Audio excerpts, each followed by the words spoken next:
History gives us a comforting illusion.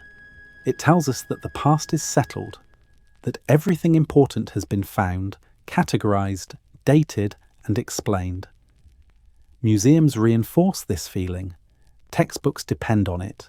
Timelines make it feel inevitable. Stone Age becomes Bronze Age. Bronze becomes iron. Villages become cities.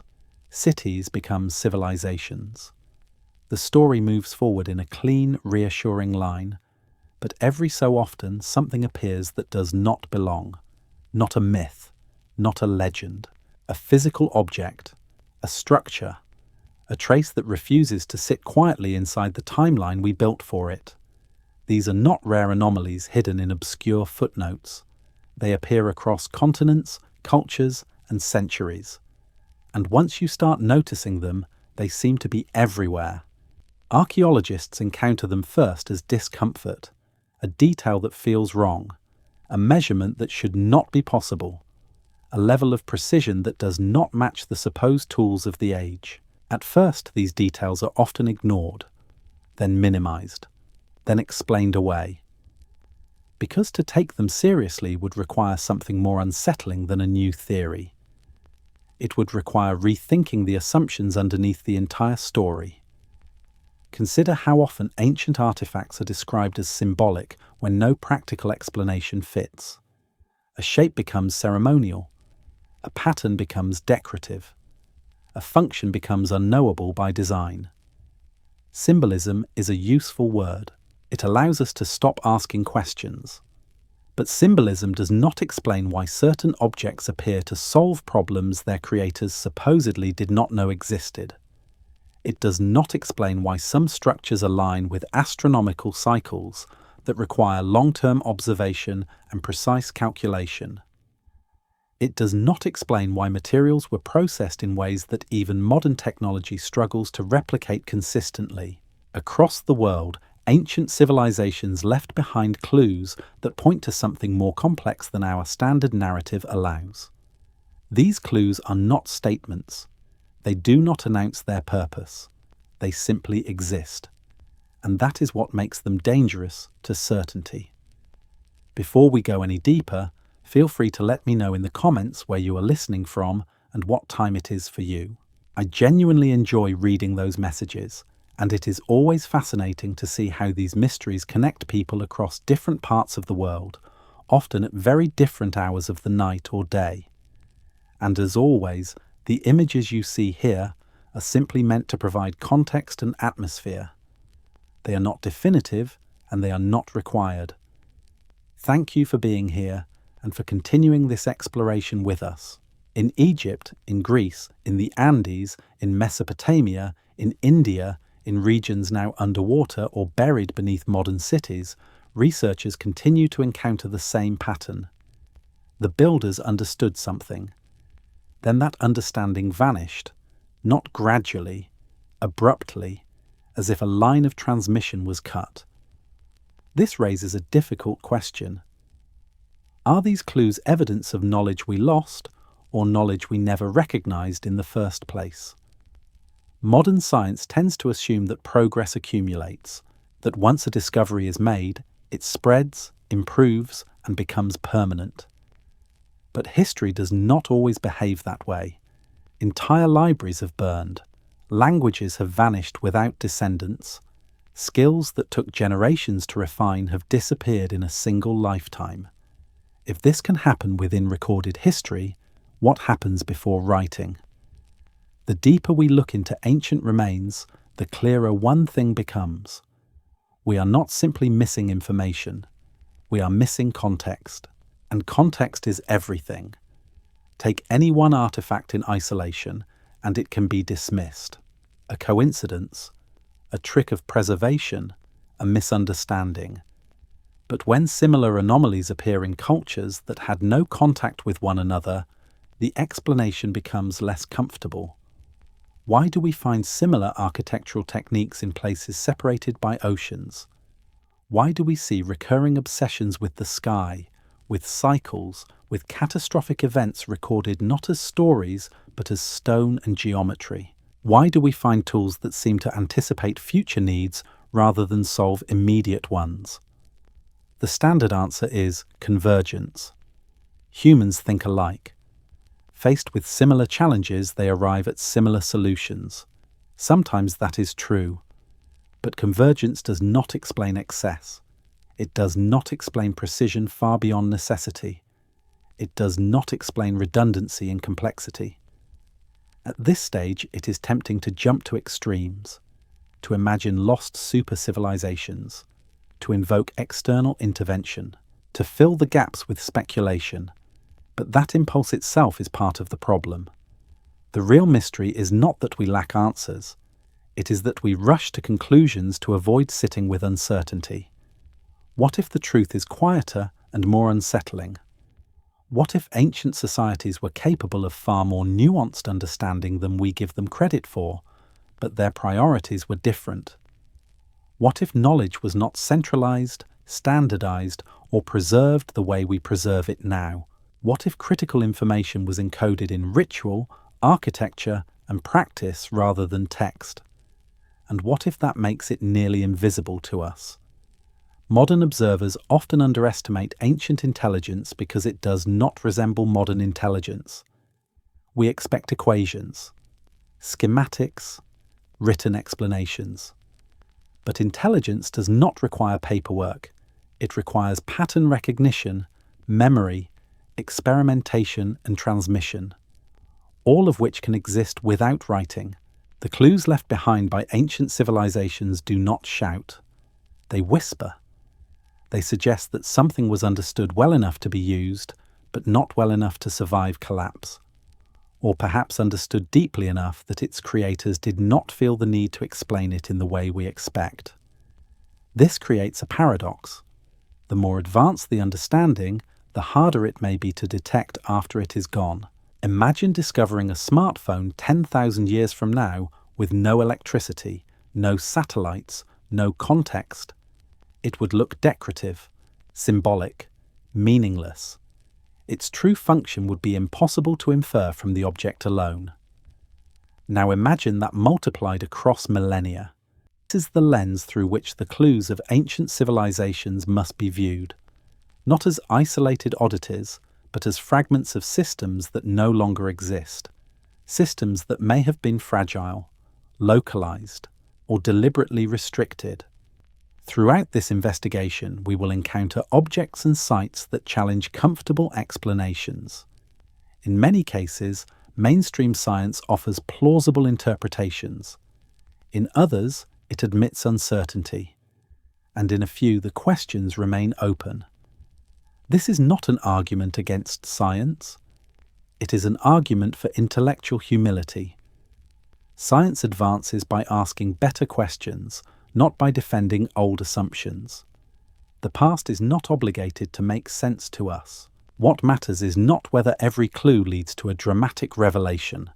What matters is the pattern they form together. A pattern of interruption, of knowledge appearing, being applied, and then disappearing without clear descendants. Ancient civilizations left clues, not messages meant for us, not warnings carved in stone, just traces of choices, capabilities, and understandings that no longer fit neatly into our story. The question is not whether we can explain them yet. The question is whether we are ready to admit that the story of the past may be far less complete than we have been taught. There is a moment that often comes late in an excavation, after the measurements are taken and the photographs are catalogued, when someone quietly says that it looks like something else. Not a god, not an animal, not a mythological creature, something familiar, something modern. This is usually where discomfort begins. Across ancient cultures, images appear that seem oddly technical. Figures wearing what look like helmets, objects held like tools rather than offerings, shapes that resemble machinery, vessels, or devices rather than decorative motifs. Official explanations tend to move quickly at this point. These are symbols, ritual representations, stylized expressions of belief. The explanation is not wrong, but it is often incomplete. Symbolism explains meaning, but it does not explain form. In the submerged ruins of Herakleion, reliefs depict figures holding beings with elongated heads and exaggerated eyes. At first glance, they appear maternal, almost tender, a goddess holding a child. This interpretation is safe, but when compared with skulls recovered from distant regions such as Paracas in Peru, the resemblance becomes harder to ignore. The skulls are real, the deformation is deliberate, the practice is documented. Here the explanation is biological. Artificial cranial deformation, a cultural practice used to signal status or identity. The science is solid, no non-human DNA, no mystery there. And yet the question lingers, why this shape? Why this consistency across regions that never met? Why elevate a form that looks so unlike the natural human head? Some researchers argue that the shape was admired. Others suggest it imitated something revered. Neither answer is provable. Both leave space for speculation. In Mesoamerica, Maya reliefs show figures seated inside complex frames, surrounded by symbols, lines, and flowing elements. Popular culture famously labeled these images as astronauts.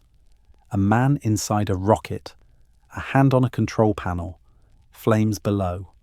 Archaeologists counter with context. The imagery represents rebirth, the underworld, the cosmic tree. The figure is descending, not launching. Again, the explanation is coherent. But coherence does not equal closure. What makes these images unsettling is not that they clearly depict technology. They do not. It is that they occupy an ambiguous zone where symbolism and functionality overlap. They look like something because they were meant to convey action, process, or transition.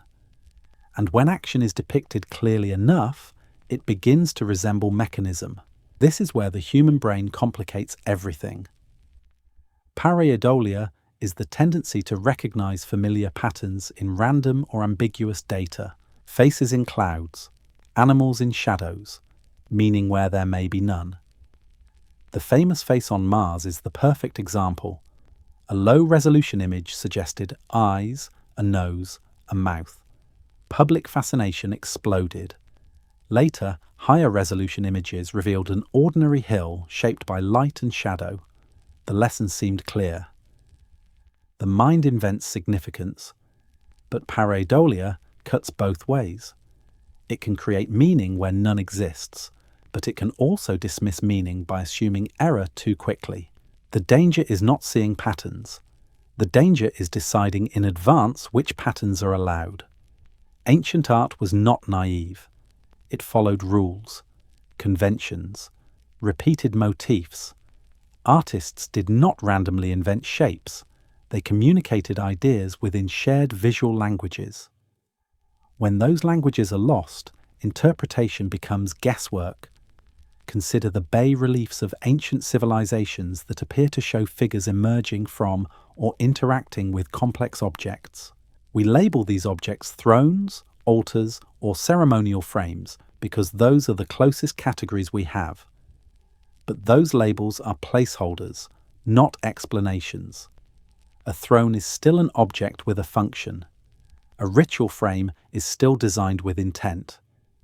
The question remains: why this design? Why this complexity?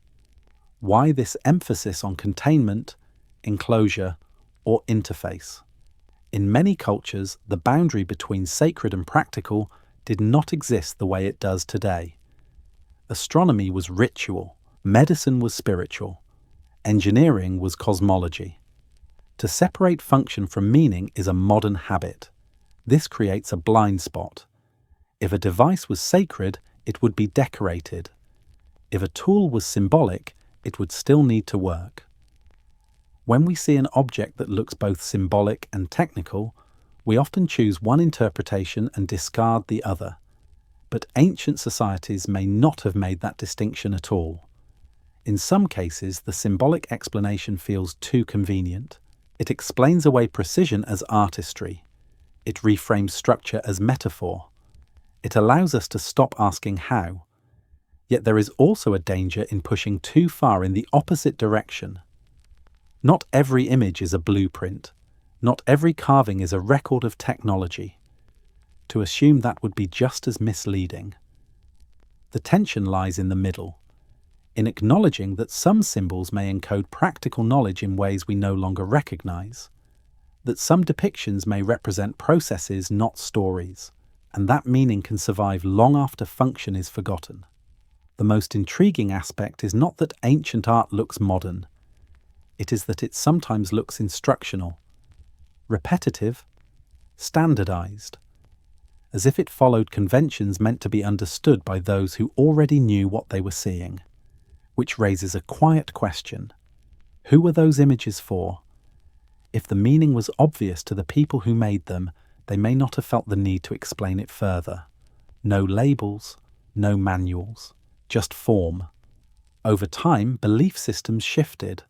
Languages died. Practices ended. What remained were images divorced from their original context. We inherited the shell, not the system. So when we look at ancient symbols and feel that they resemble technology, the resemblance may not be accidental. It may also not mean what we think it means. It may simply mean that we are seeing the surface of something whose function was once common knowledge and is now completely gone. These images are not proof of advanced machines or visitors from elsewhere. They are proof of something more subtle, that ancient civilizations thought in ways we no longer fully understand, and that their visual language may have carried layers of meaning that do not translate cleanly into modern categories. Symbols become mysterious when the world that produced them disappears, and the more carefully we look at them, the clearer it becomes that some of these symbols were doing more than telling stories. They were pointing to processes, relationships, and understandings that have slipped just beyond our ability to explain them. Every civilization builds tools. That fact alone is not surprising. What unsettles historians is when those tools appear to solve problems that should not yet exist. Most ancient devices we uncover are simple: levers, blades, wheels. They align neatly with the materials and knowledge we expect from their era. But scattered among these familiar objects are others that feel out of place. Not because they are decorative or mysterious, but because they are precise, purposeful, calculated. The Antikythera mechanism is the most famous example. Discovered in a shipwreck off the coast of Greece, it appeared at first to be nothing more than corroded bronze fragments. Only after years of study did its true nature emerge: interlocking gears, mathematical ratios, a machine capable of predicting eclipses, tracking planetary cycles, and modelling complex astronomical movements. It was not a toy, it was not symbolic, it was a working device. The problem is timing. Nothing like it should have existed in that period. Comparable mechanical complexity would not appear again for more than 1,000 years. And yet there it was, built with confidence, as if it belonged to a broader tradition that simply did not survive. This is the uncomfortable part. The Antikythera mechanism does not look like a singular stroke of genius. It looks like the product of an established craft, gears that fit perfectly, systems designed to be adjusted and calibrated, knowledge that assumes familiarity rather than experimentation. If that is true, then this machine was not alone. And that is exactly what troubles researchers. Because if similar devices once existed, they are gone, lost to corrosion, melting, reuse, or simple neglect. Bronze is valuable. Broken mechanisms would have been recycled. The survival of even one is extraordinary. The same pattern appears elsewhere. In ancient Egypt, the Sabu disc has puzzled engineers for decades. Carved from stone, with a central hub and sweeping curved blades, it resembles a mechanical component more than a ceremonial object. No definitive function has been proven. Ritual vessel is the official label, but the shape is difficult to ignore. It looks engineered, balanced, designed to rotate or channel movement. Experiments attempting to recreate its shape show that it is not easy to produce accidentally. The thin edges, the symmetry, the precision all suggest intent. And yet there is no accompanying explanation. No texts, no context, just the object. Then there is the Lycurgus cup from Roman times. At first glance it appears decorative, a finely crafted glass vessel depicting a mythological scene. But when light passes through it, something remarkable happens. The glass changes colour. Green when lit from the front, red when lit from behind. This effect is not paint, it is not surface treatment, it is the result of nanoparticles of gold and silver embedded in the glass. A phenomenon modern scientists did not fully understand until the 20th century. There is no reason to believe Roman glassmakers understood nanotechnology as we define it today, but there is every reason to believe they knew exactly how to produce this effect, intentionally, repeatedly, successfully. The question is not whether they understood the physics behind it. The question is whether understanding the physics is required to apply the technique. Much of modern technology operates the same way. Users follow procedures without fully grasping underlying principles. Knowledge becomes procedural rather than theoretical, passed down through practice, not explanation. When that chain breaks, the knowledge disappears. Precision instruments appear in other unexpected places. Pocket sundials found in medieval Europe show astonishing accuracy, calibrated for specific latitudes. These were not crude tools. They required mathematical understanding, astronomical observation, and skilled craftsmanship. They were also rare, expensive, owned by those deeply engaged with timekeeping and the sky. Then there are objects that challenge us in subtler ways. Stradivarius violins are not machines in the traditional sense, but they are products of extraordinary engineering. Their sound has resisted full replication for centuries.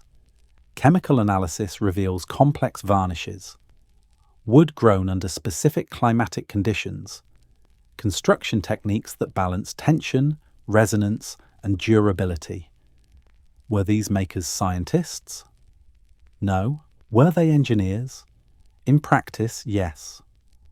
The same can be said for ancient builders who created devices or tools that solved specific problems within their environment. They may not have conceptualized knowledge the way we do, but they achieved results that suggest deep empirical understanding. What connects these examples is not mystery, but loss. None of these technologies continued uninterrupted. The gear systems vanished. The glass recipes faded. The construction secrets were diluted or forgotten. Progress did not march forward, it fractured. This challenges a core assumption of modern thinking, that useful knowledge always spreads, that effective tools are preserved because they are valuable. History shows the opposite can be true. Knowledge tied to specific social structures, materials, or traditions is fragile. Remove one element and the entire system collapses.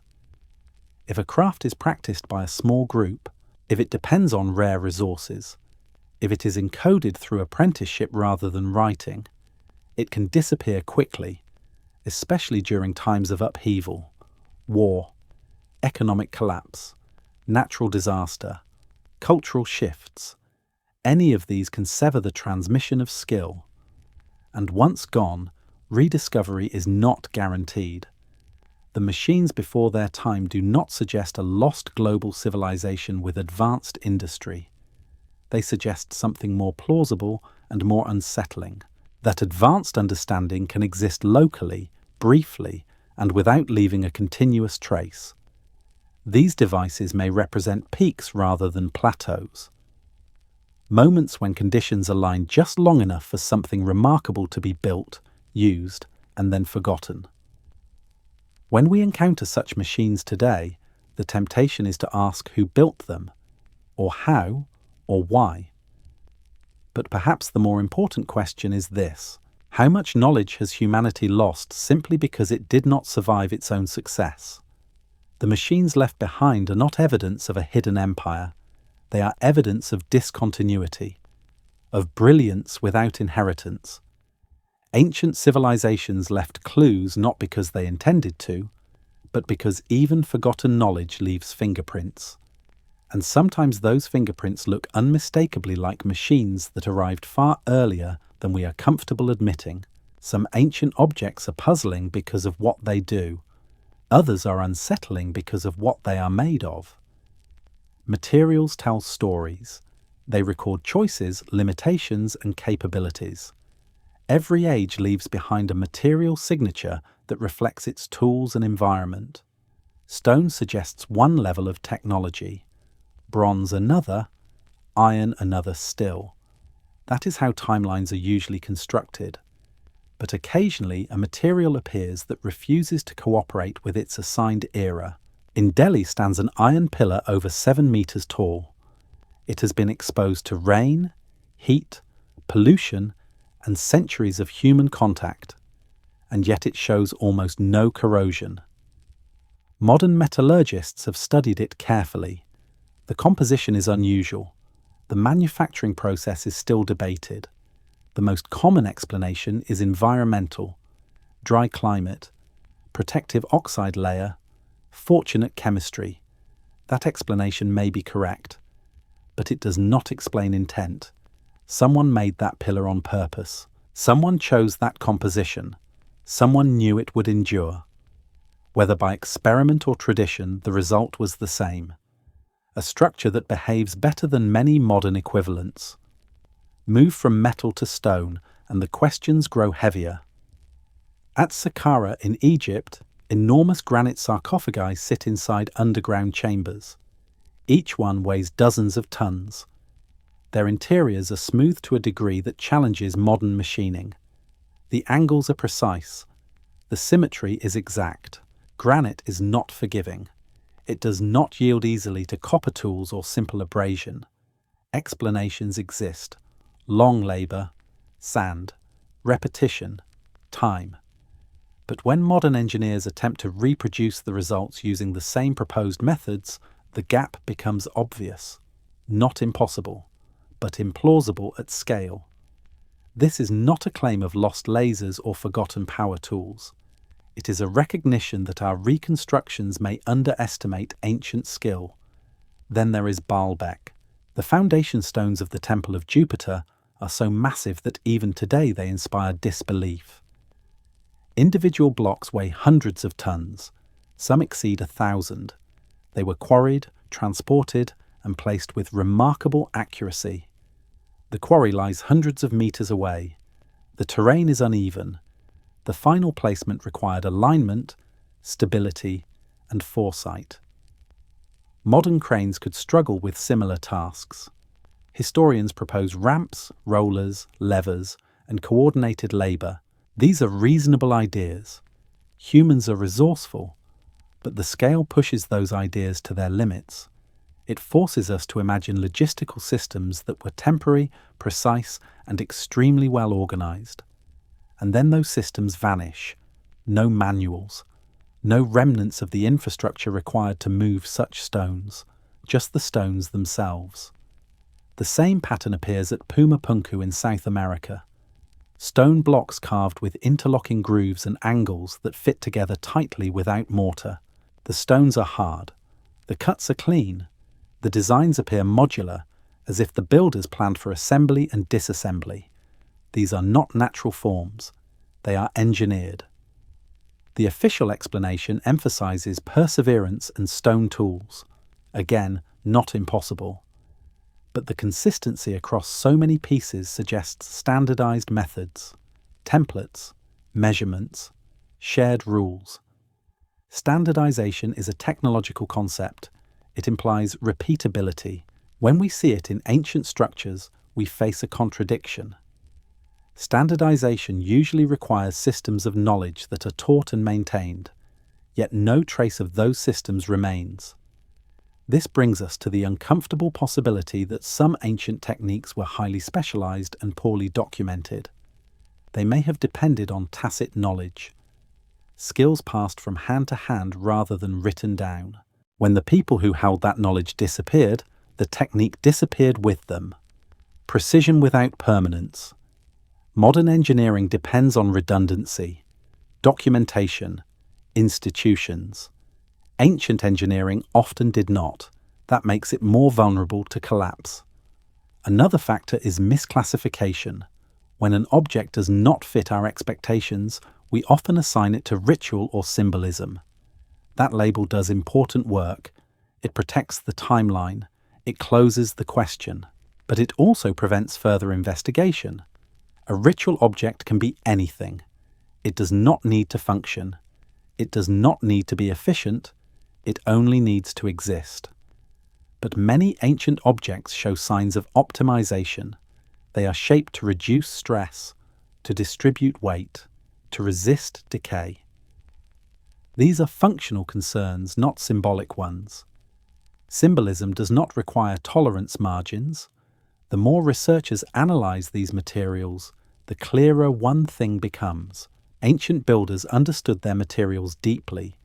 They tested them, observed their behavior, selected them for specific purposes. This does not require modern science. It requires time, attention, and continuity. What makes these examples difficult to explain is not that they are impossible. It is that they appear in clusters and then stop.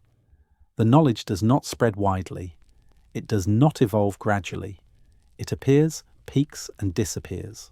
This pattern suggests vulnerability rather than dominance. If a technique is held by a small group, if it depends on rare materials, if it is embedded in a cultural context that collapses, the technique can vanish completely. When we encounter ancient materials that outperform our expectations, we are not seeing evidence of a superior civilization. We are seeing evidence of fragile brilliance. The stones remain, the metal endures, but the methods are gone, and that absence tells a story of its own. Civilizations do not always fall the way we imagine. They do not always burn, crumble, or leave ruins standing proudly above the ground. Sometimes they simply sink, slowly or suddenly, slipping beneath water, sediment, and memory. When this happens, history does not record collapse. It records absence, and absence is easy to misinterpret as non-existence. For most of human history, coastlines were not stable. Sea levels rose and fell dramatically as ice sheets advanced and retreated. Entire regions that once supported villages, trade routes, and cities now lie underwater. This is not speculation, it is geology, and yet the implications are rarely followed to their logical conclusion. If people lived along ancient shores, then many of their settlements are no longer accessible to traditional archaeology. They are not destroyed, they are hidden. The discovery of the submerged city of Heracleion off the coast of Egypt was a reminder of how incomplete our map of the past truly is. For centuries, the city existed only in texts. Many scholars doubted it had ever been real. Then the sea gave it back. Temples, statues, harbours, and streets preserved beneath layers of silt. Not a myth. A functioning port city lost to rising waters and ground subsidence. Its disappearance did not require invasion or cultural collapse. Nature was enough. Similar patterns appear elsewhere. In the Gulf of Cambay off the coast of India, sonar scans revealed massive structures beneath the seabed. Some researchers argue these formations are natural. Others suggest urban planning. The debate continues, often heated, because the implications are enormous. If these are human-made, they predate known urban centres by thousands of years. That possibility makes many uncomfortable, not because it is impossible, but because it forces a re-evaluation of timelines long considered settled. Underwater ruins like Pavlopetri in Greece show what happens when preservation and access align. Streets, buildings, and courtyards still visible beneath shallow water. A city frozen in place, not by fire or conquest, but by gradual flooding. Pavlo-Petri is not mysterious. Its age fits comfortably within accepted history. What it demonstrates, however, is scale. If one such city survived in shallow water, how many others lie deeper, beyond easy reach, unrecorded and unstudied? Then there are the more controversial sites. Yonaguni near Japan, with its stepped formations and sharp angles, challenges the boundary between natural geology and human modification. Experts disagree. Some see erosion, others see design. What matters is not which side is correct, but how quickly the debate becomes polarized. Once an explanation is chosen, curiosity often ends. The site becomes either solved or dismissed, and the broader question is lost. How many coastal structures from earlier periods could look ambiguous after thousands of years of erosion? On land, the story is similar. Cities are buried not only by water, but by time. Sediment builds. Rivers change course. Volcanic ash falls. Earthquakes flatten structures, and later generations build directly on top of them. Layer upon layer, history compresses itself. Modern cities often sit on the bones of ancient ones, unaware of what lies beneath. In some cases, buried cities are rediscovered accidentally. A farmer digging a well, a construction project cutting deeper than expected. Anomalies appear, then disappear again beneath concrete and regulation. Excavation is expensive. Preservation is complicated. And sometimes it is easier to leave the past buried than to confront what it might reveal. This creates a powerful bias in the historical record. We study what survives above ground or near the surface. We build narratives around what is accessible. What lies deeper becomes speculative by default, regardless of its reality. The result is a distorted picture of ancient human activity. Coastal civilizations appear less common than they likely were. Early urbanization seems slower and more isolated than it may have been, and moments of rapid development followed by sudden disappearance look like anomalies rather than patterns. The idea of sunken cities often triggers images of myth. Atlantis, lost world swallowed by the sea in a single night, but the reality is more subtle and more frequent. Coastlines migrate, sea levels rise. Entire cultures adapt or move inland. Some succeed, others do not. Their physical traces remain, but only where conditions allow. What makes these lost cities unsettling is not the drama of their disappearance. It is the silence that follows. No records of evacuation, no stories of collapse. Just absence, a blank space where human lives once unfolded. When archaeologists uncover such sites, they are not discovering mysteries in the romantic sense. They are recovering missing chapters. And each recovered chapter raises the same uncomfortable possibility that what we consider the beginning of civilization may be a midpoint, that earlier chapters exist, not destroyed, but waiting beneath water and earth for the rare combination of technology, funding, and willingness required to uncover them. Ancient civilizations left clues not only in stone and metal, but in the spaces where those materials are missing, in drowned plains, in buried valleys, in coastlines that no longer exist. The more we explore these hidden landscapes, the harder it becomes to believe that the story we know is complete. There is a tendency to imagine collapse as a slow unraveling. Empires weaken, trade declines, institutions decay. This narrative feels orderly, almost fair, but nature does not operate on human timescales or moral logic. When it intervenes, it does so without warning and without regard for progress. In the archaeological record, there are moments where continuity simply breaks, not because people failed, but because the environment changed faster than any society could adapt. Near the end of the last ice age, the climate lurched violently. Temperatures rose, then plunged again during a period known as the Younger Dryas. Ice sheets melted and refroze. Sea levels surged. Rainfall patterns shifted. ecosystems reorganize themselves within generations. For human communities living close to rivers, coasts, and fertile plains, this was not an abstract fluctuation. It was a direct threat to survival. Settlements built with care over centuries could become uninhabitable within a lifetime. Göbekli Tepe stands as a silent witness to this instability.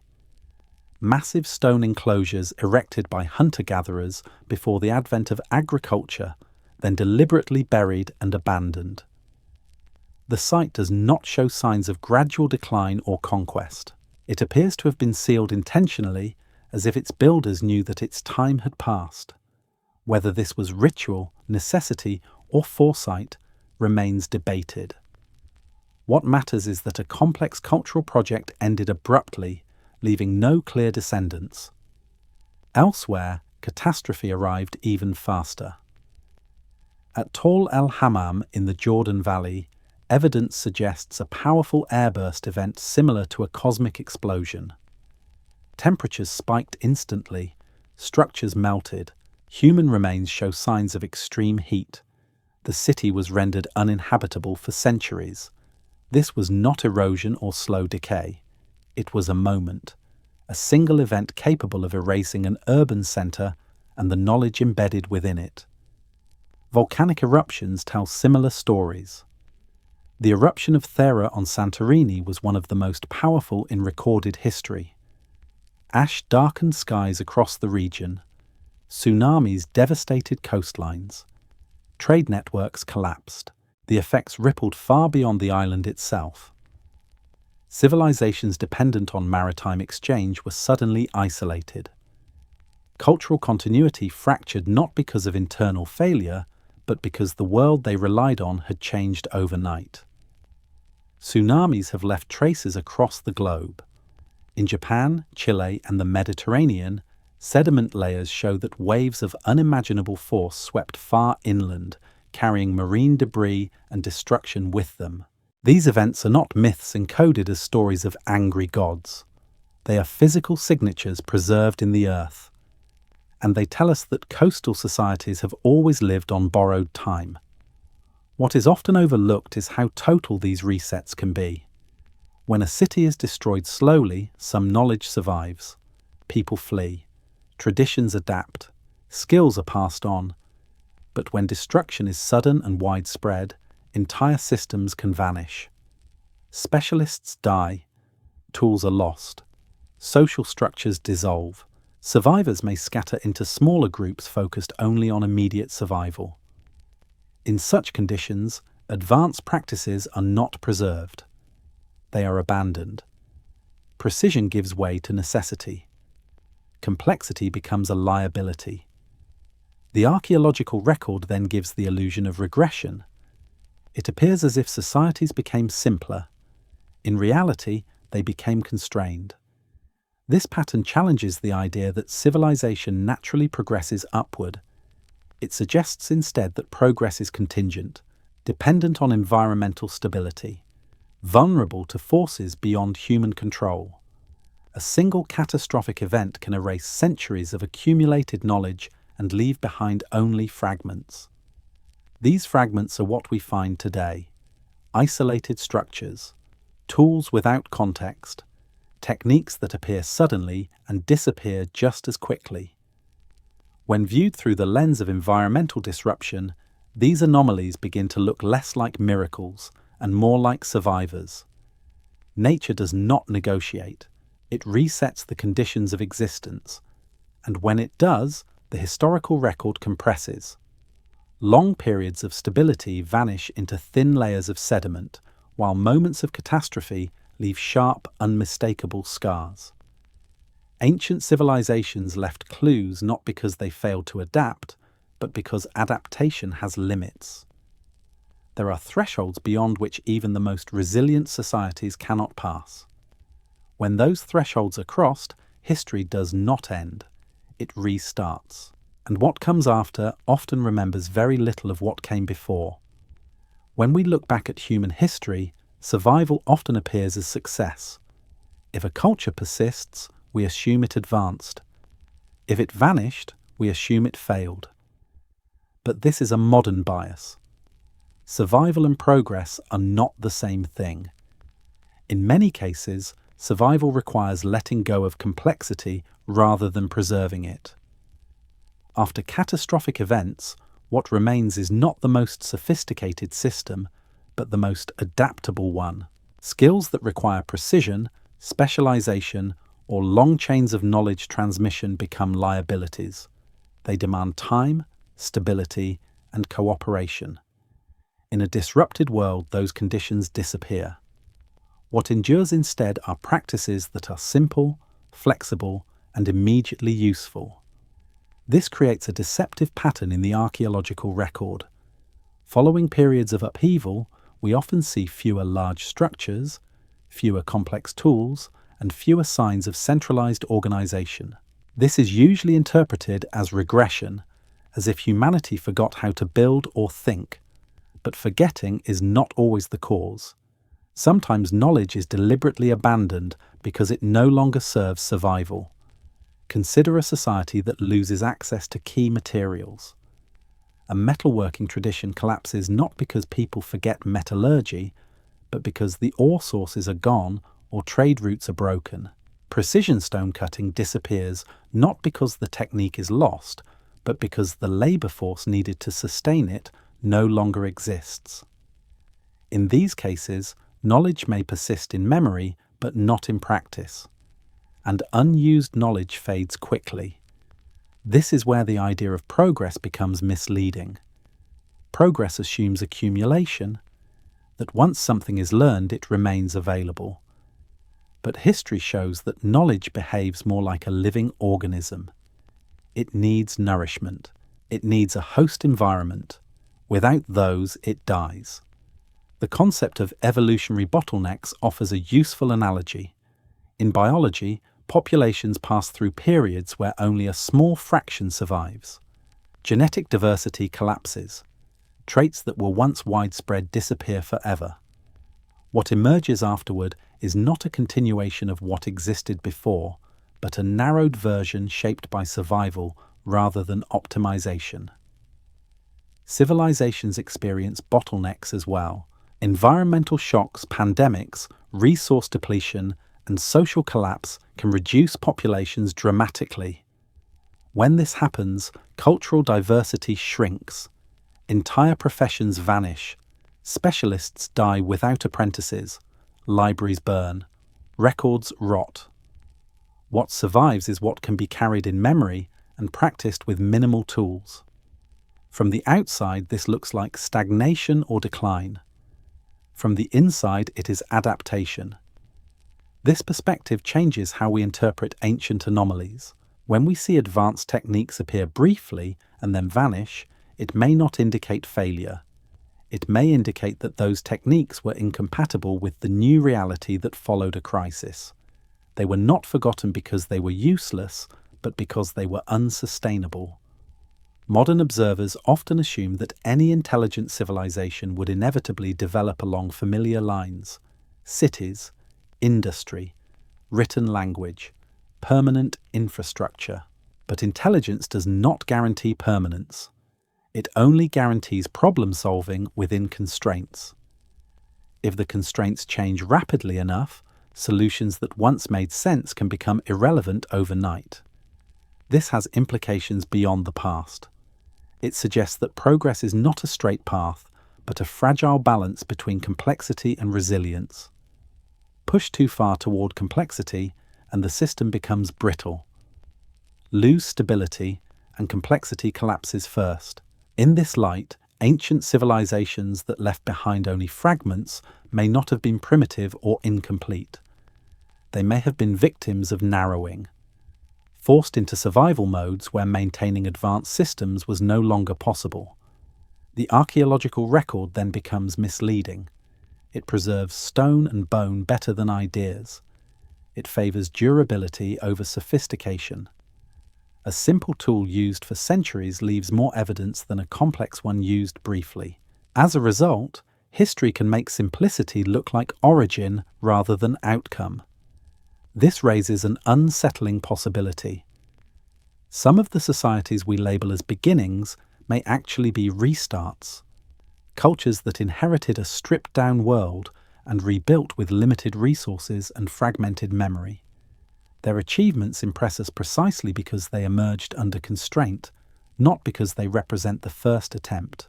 Ancient civilizations left clues not only in what they built, but in what they stopped building. In the sudden absence of certain techniques, in the narrowing of artistic and architectural diversity. These absences suggest moments when survival demanded simplification, when progress paused not because intelligence failed, but because the world changed faster than civilization could keep up. Survival ensures continuity of people. It does not ensure continuity of knowledge, and history is written by what knowledge survives. Modern thinking often ties intelligence to visible outcomes, buildings, tools, written records, permanent modification of the landscape. We assume that if a society were truly intelligent, it would leave unmistakable traces of its presence, roads, monuments, infrastructure. But this assumption is shaped by our own priorities, not by necessity. Intelligence is not a single pathway. It is a set of capacities that respond to environment, problem-solving, memory, communication, and foresight can take forms that leave little physical evidence.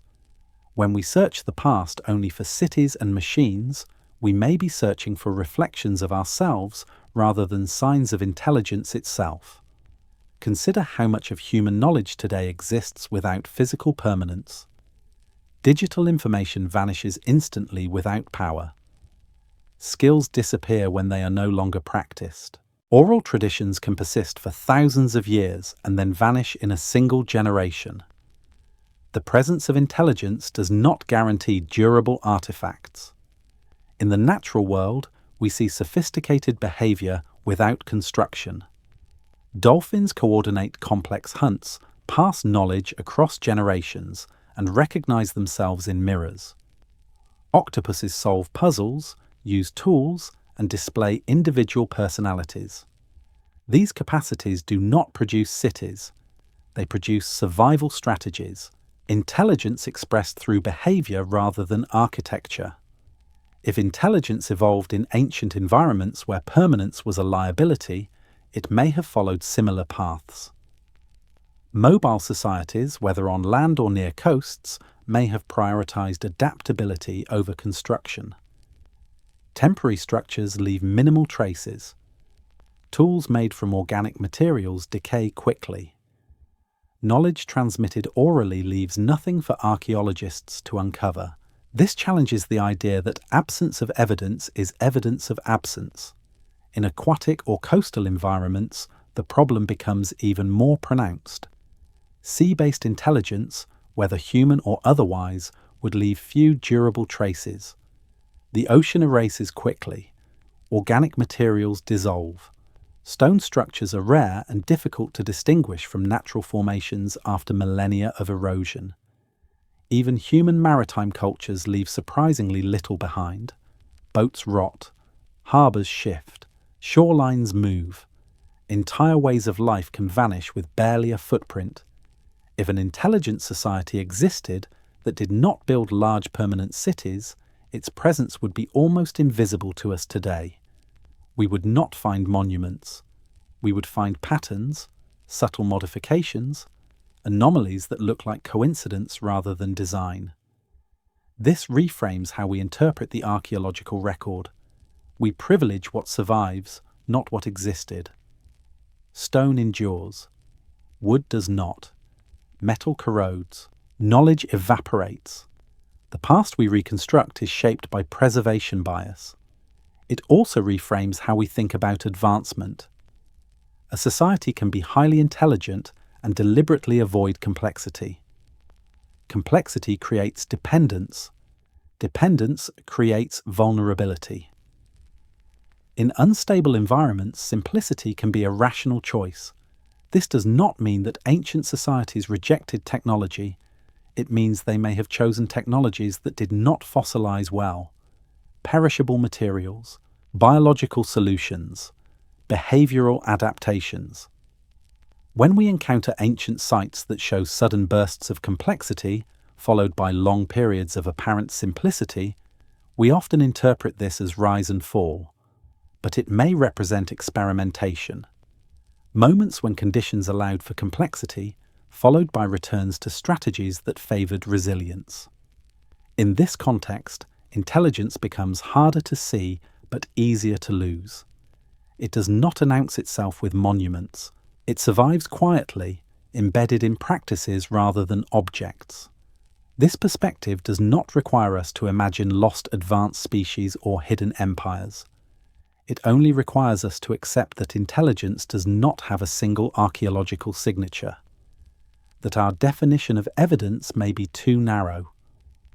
Ancient civilizations left clues that point not only to what was built, but to what may have been deliberately unbuilt, to choices that favored continuity of life over permanence of structure. And if such choices were made, then much of what we call prehistory may not be empty at all. It may most civilizations end without consent. They are overtaken by drought, war, disease, or environmental collapse. Their disappearance is chaotic, marked by abandonment, violence, and unfinished stories. But there are rare moments in the archaeological record where decline does not look accidental. It looks deliberate, planned, almost ceremonial. In southern Iberia, the culture known as Tartessos presents such a case. For centuries, it flourished along key trade routes, interacting with Phoenician and Mediterranean networks. It had wealth, metallurgy, complex social organization, and access to resources that should have ensured continuity. And then abruptly, it vanished. What remains is not the debris of conquest. It is something stranger. At sites like Casas del Turunuelo and Cancho Roano, archaeologists uncovered evidence of intentional destruction. Buildings were carefully filled in. Valuable objects were buried rather than looted. Animals were sacrificed in large numbers. In some cases, structures appear to have been sealed and abandoned in a controlled manner.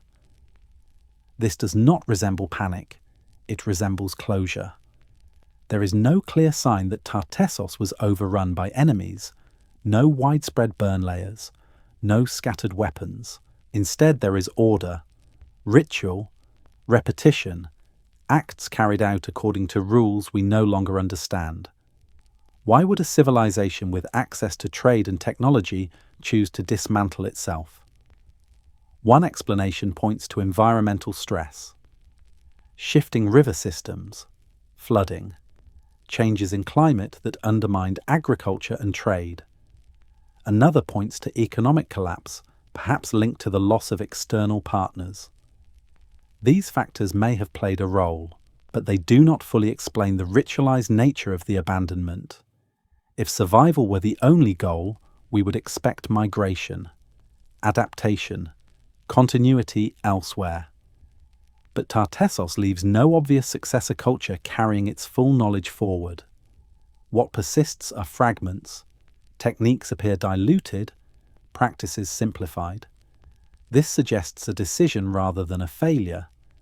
It is possible that Tartessos recognized a threshold it could not cross, that maintaining its way of life under new conditions would require compromises it was unwilling to make, or that its social and spiritual framework interpreted collapse not as something to resist, but as something to accept. In many ancient belief systems, cycles were fundamental. Creation and destruction were not opposites, they were phases. To end a cycle improperly was to invite imbalance. To close it intentionally was to preserve meaning even in loss. Seen through this lens, the actions at Tartessos take on a different character. The sacrifices, the sealing of buildings, the burial of wealth may have been acts of preservation rather than destruction, a way of withdrawing from history rather than being erased by it. This idea is unsettling because it challenges one of our deepest assumptions, that civilizations always seek to continue, that survival is the ultimate value. But survival at any cost is a modern ideal. Ancient societies often placed equal or greater value on harmony, continuity of meaning, and cosmic order. If Tartessos chose to disappear, it forces us to reconsider how we interpret absence. Not every vanished culture was defeated. Some may have stepped aside. This does not mean they escaped catastrophe. It means they may have responded to it differently. Instead of clinging to collapsing systems, they may have dismantled them intentionally, allowing future generations to begin again without the burden of a failing structure. Such a choice would leave little trace, no triumphant monuments, no final records, just carefully closed spaces and unanswered questions. Ancient civilizations left clues not only through what they built and lost, but through how they ended.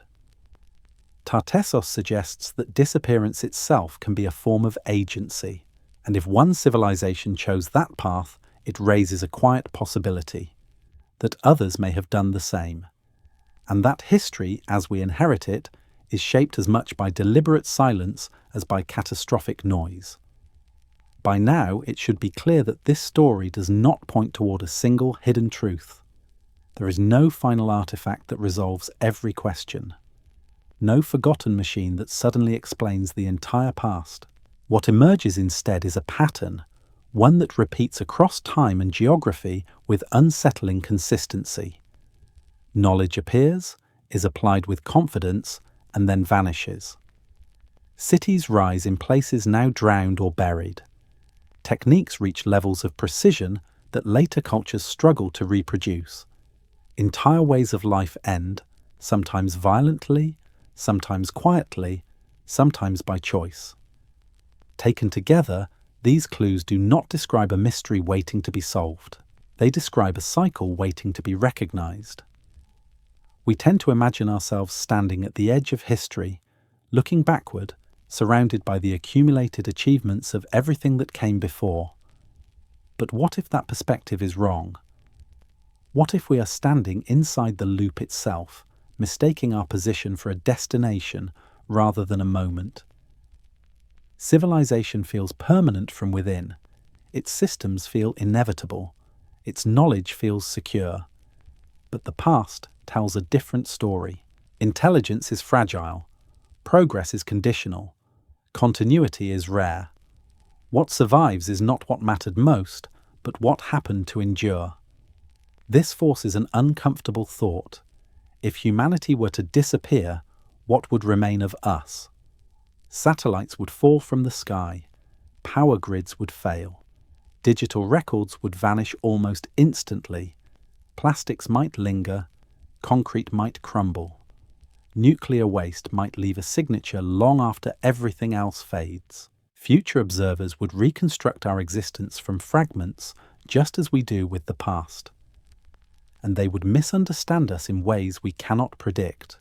They might see our skyscrapers and assume permanence. They might find our landfills and mistake them for ritual sites.